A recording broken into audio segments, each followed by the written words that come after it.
దేవుడిచ్చిన వరంను దాచిపెట్టకు. దానిని దేవుని వెలుగుగా మార్చుము. పితా, పుత్ర, పవిత్రాత్మ నామమున ఆమేన్.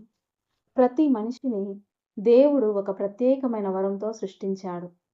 ఆ వరం ప్రతిభ, పిలుపు లేదా కృప ఆయన దివ్య ఉద్దేశాన్ని ప్రతిబింబిస్తుంది. ఈ వరాలను మనలో దాచుకోవడానికి కాదు, దేవుని మహిమకై వెలుగులోకి తేవడానికి ఇచ్చారు. ప్రత్యేకంగా యువతకు ఇది ఒక బాధ్యత. తమ వరాలను గుర్తించి, అభివృద్ధి చేసి, ఇతరుల సేవకై, దేవుని మహిమకై వినియోగించటం. కొందరు తమ వరాలను బయటపెట్టడానికి భయపడుతూ ఉంటారు. ఎవరు ఏమనుకుంటారో అని. కానీ వారిని ఉద్దేశించి ప్రభువు ఇలా సెలవిస్తున్నారు. యెషయా గ్రంథం 41వ అధ్యాయం 10వ వచనంలో, నీవు భయపడకుము, నేను నీతో ఉన్నాను. విస్మయపడకుము, నేను నీ దేవుడనై ఉన్నాను. ఈ వాక్యం మనకు ధైర్యాన్ని ఇస్తుంది. దేవుడు మనతో ఉన్నప్పుడు మన వరాన్ని ఉపయోగించడంలో భయం అవసరం లేదు. రెండవది, 1 పేతురు 4వ అధ్యాయం 10వ వచనంలో, మీరు పొందిన వరమును పరస్పర సేవకై ఉపయోగించుడి. దేవుని అనుగ్రహమునకు విశ్వాసము గల పరిపాలకులుగా ఉండుడి. ఇది ప్రధాన వాక్యం.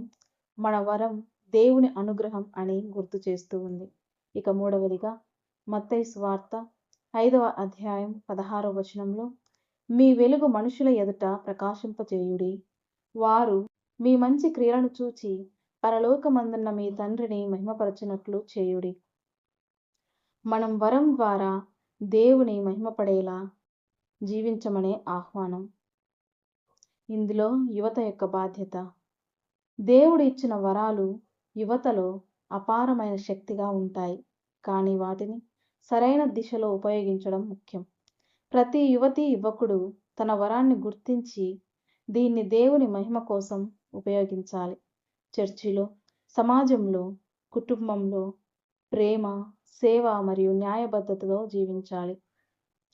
యువత కాలం పరీక్షలతో, ఆకర్షణలతో నిండినప్పటికీ దేవుడు చెబుతున్నాడు, నీవు భయపడకుము, నేను నీతో ఉన్నాను అని యెషయా గ్రంథం 41వ అధ్యాయం 10వ వచనం చెబుతూ ఉంది. ఈ వాక్యం మనకు ధైర్యం ఇస్తూ ఉంది. మనం చేసిన ప్రతి ప్రయత్నంలో దేవుడు మనతో ఉన్నాడు. దేవుడు మనలో విత్తిన ప్రతిభను మన కోసం కాకుండా ఆయన మహిమకై ఉపయోగించమని పిలుస్తున్నాడు. మీ వెలుగు ప్రకాశింపచేయుడి అని మత్తయి 5:16లో చెబుతూ ఉంది.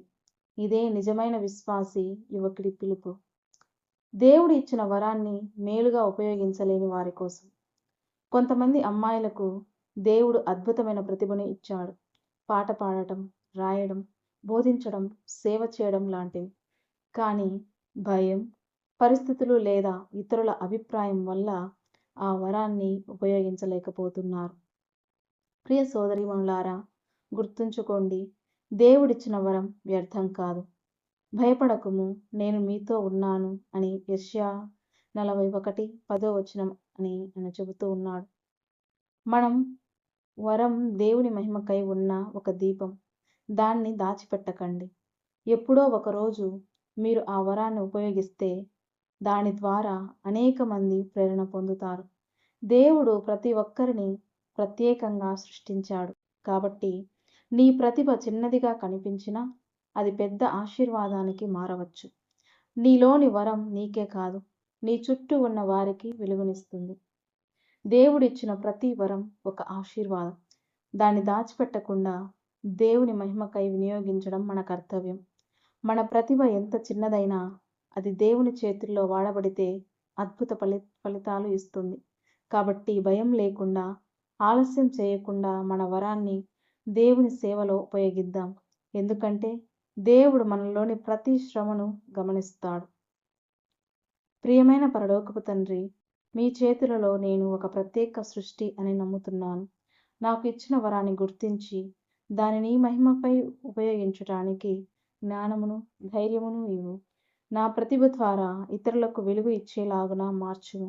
నీ చిత్తమే నెరవేరునుగాక. ఆమేన్.